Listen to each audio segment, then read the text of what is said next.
Have you ever reached a point where nothing in your life felt right anymore? Not because of one dramatic event, but because everything that once gave your life meaning suddenly felt empty.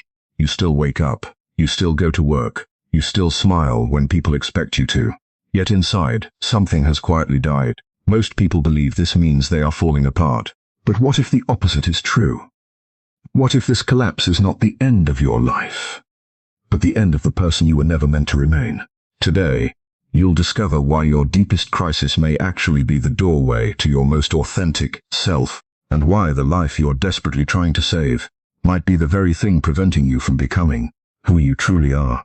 Stay until the end, because what feels like destruction today may become the greatest transformation of your life. Let's begin. Somewhere right now, a person is sitting in a car outside their own home, engine off, hands still on the wheel, unable to walk through the front door. Not because anything is wrong, not because a tragedy has struck, but because, for the first time in years, the silence has caught up with them. Notice how the mind tries to explain this feeling away. You tell yourself you're just tired. You tell yourself it's the weather, the job, the season of life, and maybe, as you listen to these words, you feel a quiet recognition, a subtle nod from somewhere deep inside you, a place that doesn't use language, but somehow already knows exactly what I'm talking about. This is the silent collapse. It doesn't announce itself with sirens. It doesn't arrive as a single catastrophic day. It seeps in slowly, through afternoons that feel too long, through conversations that feel too hollow, through achievements that used to taste like victory, and now taste like nothing at all. And here is the strange, almost cruel irony of it. The people experiencing this collapse are often the ones who look, from the outside, the most put together. The career is intact. The relationships appear stable. The calendar is full. And yet somewhere behind the eyes there is a flatness, a quiet grey fog that no accomplishment seems able to burn away. Carl Jung once observed that people will do anything, no matter how absurd, to avoid facing their own soul. And so we fill our lives with noise. We fill our evenings with screens, our weekends with obligations, our identities with roles we never actually chose. The good employee, the reliable friend, the strong one, the one who has it together. We wear these roles so long that we forget they were ever costumes at all. But underneath every mask, there is a pulse. A quiet, persistent pulse that does not lie, even when everything else does. And this is what makes the silent collapse so disorienting. It isn't your life falling apart. It is your mask beginning to crack. Think for a moment, not with your analytical mind, but with the part of you that feels rather than thinks, about the last time you did something simply because it was expected of you. Not because you wanted to, not because it aligned with something true inside you, but because saying no felt unthinkable. Now notice how that memory sits in your body. Perhaps there's a tightness in your chest. Perhaps your breathing has changed slightly, just reading these words. This is not coincidence. This is your nervous system, remembering what your mind has spent years trying to forget. The identity you built to survive childhood, to survive family expectations, to survive workplaces and relationships and cultural pressure. That identity was never meant to be permanent. It was scaffolding. It was a shape you took because it was necessary at the time.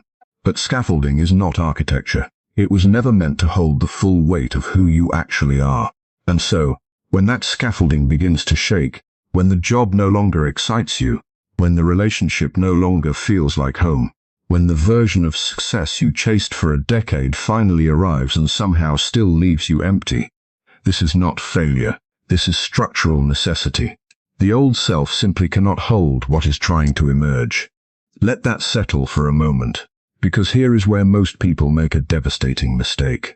They mistake the trembling of the scaffolding for the collapse of the self. They panic. They rush to reinforce the very structure that was suffocating them. They take on more roles, more responsibilities, more noise, anything to silence the quiet voice whispering that something fundamental needs to change. But the voice does not go away. It simply grows quieter, more patient, more insistent in its own strange way, appearing in insomnia at 3 a.m, in tears that arrive without explanation, in a hollow feeling that follows you even into rooms full of laughter. This is why inner collapse always happens before outer change. Nothing external needs to break for something internal to be dying.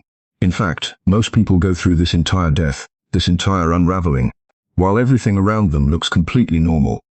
The job stays the same, the house stays the same, the daily routine continues exactly as it did before.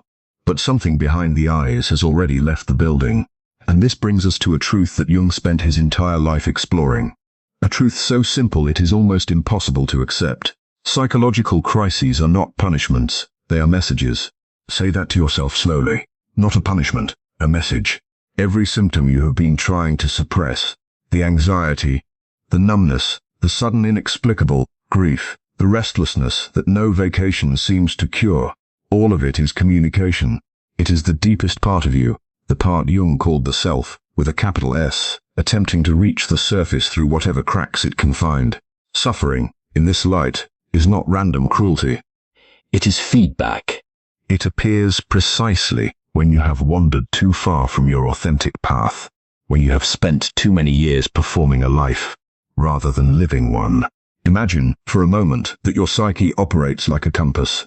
As long as you move in alignment with your true nature, even through hardship, even through difficulty, there is an underlying sense of rightness, a quiet current carrying you forward. But when you begin to live in contradiction to your own nature, when you silence your intuition to meet someone else's expectations, when you swallow your truth to keep the peace, when you build a life that looks correct on paper but feels foreign in your bones, the compass does not stop working. It simply starts pointing toward pain. This is why so many people experience their breakdown not as chaos, but as clarity in disguise. Somewhere beneath the fear, there is often a strange, unexpected relief, as if some exhausted part of you has finally been given permission to stop pretending. Have you felt that? That strange, guilty sense of relief hiding beneath your despair. If you have, know this. It is not weakness, it is recognition. Some part of you has been waiting a very long time for this moment. And this leads us to the heart of what Jung called individuation, the lifelong process of becoming who you actually are, as opposed to who you were conditioned to be. Individuation does not happen in comfort, it happens in crisis. It happens when the old identity, the one built from approval and fear and inherited belief, finally becomes too small to contain the person struggling to emerge from within it. This is the death of the old identity. And I want you to understand something crucial about this death, because the word itself frightens people, and fear causes resistance, and resistance only prolongs the suffering. The identity that is dying was never truly you. It was a construction, brilliant in its design, built by a younger version of yourself, who needed to survive an environment that may not have allowed the real you to exist safely. That child, that teenager, that young adult who first started wearing the mask, was doing something intelligent. They were adapting, they were protecting something precious by hiding it. But protection, when extended indefinitely, becomes imprisonment. The roles you play, the responsible one, the strong one, the peacekeeper, the achiever, these were armor. And armor, no matter how well forged, eventually becomes too heavy to carry. At some point, the weight of pretending outweighs the fear of authenticity. This is the threshold so many people find themselves standing at right now, perhaps even as you listen to these words. The threshold between the false self that kept you safe, and the true self that has been waiting, patiently, silently, for permission to finally exist. And crossing that threshold requires something most people spend their entire lives avoiding. It requires meeting the parts of yourself you have spent years running from. Somewhere inside you there is a room you have not entered in a very long time. Perhaps you sealed it shut after a specific wound, a rejection, a humiliation, a moment where you learned that a certain part of you was unacceptable. Perhaps you don't even remember locking that door. But it is there. It has always been there. Jung called this the shadow. Everything about yourself that you have denied, suppressed, or exiled into darkness in order to be loved, accepted, or safe. And here is what almost no one tells you about the shadow. It does not disappear simply because you refuse to look at it. It grows, it waits. And it influences your life from behind the scenes far more powerfully than anything you consciously choose. The anger you never let yourself feel as a child, the grief you were told to move past too quickly, the desires you learned were shameful, the needs that were mocked or ignored until you stopped voicing them altogether. All of it is still there, operating quietly beneath the surface of every decision you make, every relationship you choose, every self-sabotage you cannot explain. This is the strange paradox at the center of your collapse. The very thing you have spent your whole life avoiding is the very thing waiting to set you free. And here is where the real work begins, not in the frantic search for solutions outside yourself, but in the quiet, terrifying willingness to turn around and finally face what you've been running from. Picture it for a moment, not as metaphor but as something almost physical. A long hallway inside you, dim, familiar in a way that unsettles you. At the end of that hallway, a door you have walked past 1,000 times, always finding a reason to keep moving. Work to do, people to please, distractions to reach for. But tonight, in this moment, as you listen to these words, imagine yourself finally stopping in front of that door. Your hand rests on it, and for the first time, instead of turning away, you simply breathe. This is the beginning of what Jung called shadow work, though the term itself makes it sound more clinical than it actually feels. In truth, it feels like grief. It feels like finally allowing yourself to cry for the child who was told their anger was too much. It feels like finally admitting the jealousy you've been ashamed of, the resentment you've buried under forced smiles, the fear that has been quietly steering your choices for years, while you called it caution or responsibility or being realistic. Notice something important here. The emotions living behind that door are not your enemy. They never were. They became frightening only because somewhere along the way, you learned that feeling them made you unlovable, or weak, or too much. So you did what any intelligent, adaptive mind would do. You exiled them. You built a life on the surface, smooth and functional, while an entire underground world of unresolved feeling continued operating just beneath your awareness, shaping your relationships, your triggers, your self-sabotage, in ways you could sense but never quite name. This is why certain situations provoke a reaction in you that feels disproportionate to what actually happened. A comment from a co-worker that shouldn't sting, and yet it does, deeply. A partner's silence that shouldn't feel like abandonment, and yet somehow it does. These are not overreactions, they are echoes. The present moment, brushing against an old wound that was never allowed to heal because it was never allowed to be felt. And this is the quiet, devastating truth about suppressed fear. It does not protect you, it rules you. Every decision you make to avoid discomfort, every relationship you stay in out of fear of being alone, every dream you abandon because failure feels unbearable, every truth you swallow to keep others comfortable, all of it is the shadow, operating invisibly, dictating your life from the dark. True healing does not begin when you become strong enough to defeat these feelings. It begins the moment you stop treating them as enemies to be defeated at all. Let that settle for a moment, because so much of what you've been taught about self-improvement is, in truth, a more sophisticated form of avoidance. Optimize yourself, discipline yourself, push through, rise above. These are not inherently wrong, but when used to bypass genuine feeling, they become just another mask, a more productive-looking way of continuing to run. Real transformation asks something different of you. Not more armor, less. Not more performance, less. It asks you to finally sit with the parts of yourself you were taught to hide, and instead of fixing them, simply witness them. Let the anger be there without acting on it. Let the grief move through you without rushing it. Let the fear speak without letting it drive. This is where avoidance ends, and where something genuinely new can finally begin. And notice, as this happens, that nothing external needs to change yet. This is inner work first. This is the part of the process almost no one sees, because it happens in silence, in solitude, in the quiet moments between your outer obligations, when you finally stop distracting yourself long enough to feel what has been waiting underneath. This is also why rebuilding, when it finally comes, looks nothing like what most people expect. You might imagine that, after a collapse like this, transformation means becoming someone new, someone stronger, more disciplined, more impressive.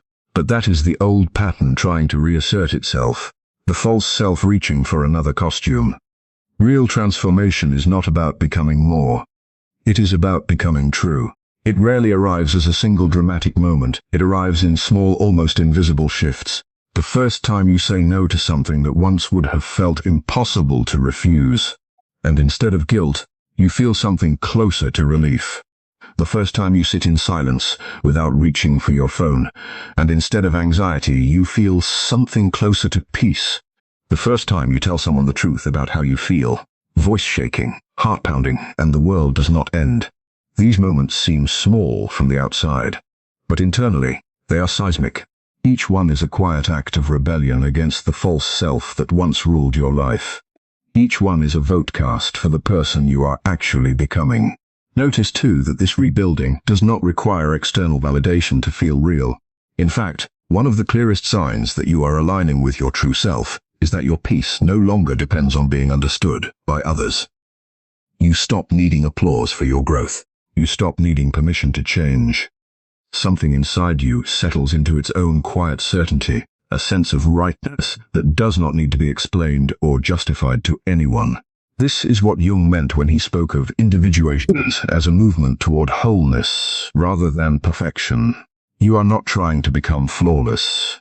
You are trying to become integrated, to bring the parts of yourself you exiled back into relationship with the parts you presented to the world, until there is no longer such a stark divide between who you are in public and who you are in private. And slowly, almost imperceptibly, a different kind of life begins to take shape. Not one built from obligation, but one built from alignment.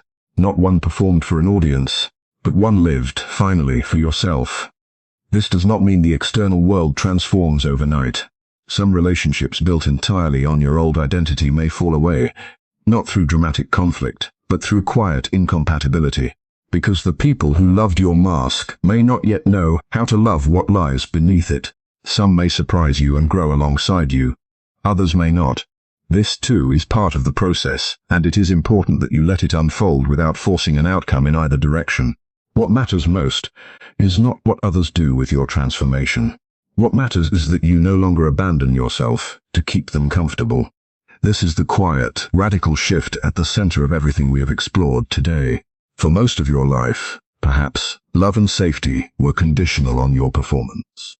You learned to read rooms, anticipate needs, shrink or expand depending on what was required of you to remain accepted. And somewhere in that lifelong performance, you lost track of who you were when no one was watching. The collapse you are experiencing, or have experienced, is not the end of that story. It is the moment the performance finally becomes unbearable enough to stop. And what waits on the other side of that stopping is not emptiness, though it may feel that way at first. It is space. Space for something that was always there, patiently, quietly, waiting beneath every role you ever played. Jung believed that the self, that deep, authentic core of who you are, is always whole, even when the ego, the mask, is fractured and lost. You have never actually been broken. You have only been buried. Beneath expectation, beneath fear, beneath the accumulated weight of every compromise you made, to feel safe in a world that did not always make room for your truth. And now, slowly, that truth is finding its way back to the surface. This is why the pain of this collapse, real as it is, carries within it something unmistakably alive. Beneath the grief, beneath the confusion, beneath the nights that feel endless, there is a pulse of something that feels almost like hope, though it may not yet have a name. That pulse is you, the you that existed before the world taught you who to be, the you that is patient enough to wait through every mask, every role, every collapse, for the moment you would finally be ready to come home to yourself. You do not need to have all the answers right now. You do not need to know exactly who you are becoming, or what your life will look like on the other side of this unraveling. What you need, more than anything, is simply the willingness to stop running, to sit even briefly with what is real inside you, to let the old identity fall away without frantically trying to rebuild it exactly as it was. Because what feels like the end of your life right now is not an ending at all. It is the quiet, unmistakable beginning of the only life that was ever truly yours to live. And when you finally stop pretending, stop performing, stop abandoning yourself for the comfort of others, you will find, waiting patiently beneath all of it, the person you were always meant to be. Not someone new, just finally someone true.